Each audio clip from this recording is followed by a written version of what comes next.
Hi everyone, my name is Owen McGab and welcome to HYVA. I'm the Community Engagement Officer here at HYVA. And I have Ashish Kundra on the line here as the founder of MyZamana, and that is a social media network for users in developing countries. But I want to give it over to you. So explain what exactly is MyZamana, and we can get started. Sure, definitely. It's first, it's good to be here, Owen, and I apologize for being harder to get a hold of to get this done, but I'm glad we're finally doing it.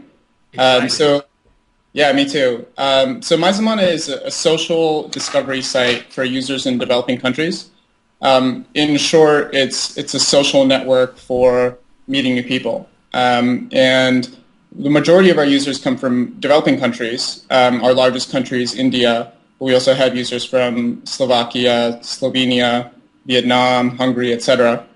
And we are translated in 30 languages, and we have users from over 100 countries.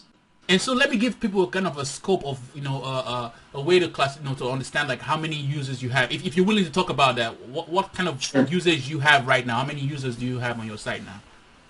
Sure. So we have over 7 million registered users. Wow. And yeah, it's a free site to use, so we're ad supported. And now someone who's listening to this probably they listen to this, they can tell that you are very technical. And then now we're talking about myself being a provider of virtual assistants. It's like, okay, let's connect that overlap, and that's that part of the story. So how did you come across the need for a virtual assistant in your business? When did that start? Yeah, and that's a really good question. So we do a lot of algorithmic moderation, I guess you could say, but we also do manual moderation as well. And one of the things that we moderate are the photos uploaded to the site. And so initially we were doing that all in-house, and it's a lot of work, as you know. You just said 7 million users. That's obviously a lot of work. Yeah, it's a lot of, and so I think actually when we started working with you, we had maybe 250,000 users, so we've scaled quite a bit since then. But even at that point, yeah, it was becoming a bit much. And so to be clear, the reason why this is a lot of work is because every photo is moderated. Every photo that's uploaded is moderated. And so I actually came across you via Andrew Warner's site, Mixergy. I can't remember if there's an interview with you or with someone else. I think I did an interview there. Yeah. So it was a great interview, and I'd never really considered virtual assistants. I sort of just prefer building technical solutions to things where I can, but I'd reached a point where I thought it really made sense to find some people to help me out with this. And so I reached out to you, and I think we did a test run, and here we are.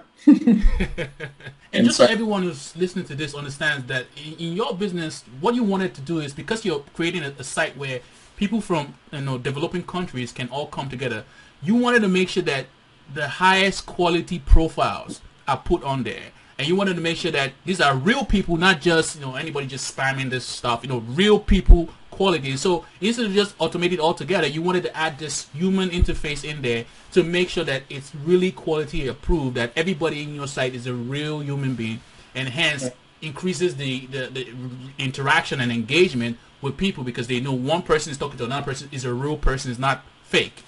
That's what the goal was with this. Exactly. Yeah, and when you have technology working with humans, they can cross-check each other and they can help each other out.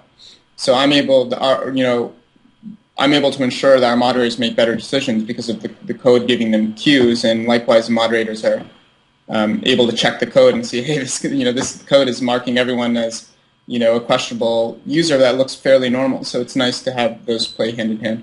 And I'm curious, maybe let's go back to the beginning of how your daily workload was like before you got to this point of deciding that you wanted to get a VA. You listened to Andruana's interview, so obviously there must have been something that prompted you to want to do that. I want to give a before and now kind of situation. What was it like then before you came to this idea of hiring a VA? Yeah, it was definitely spent more time doing moderation than I do now.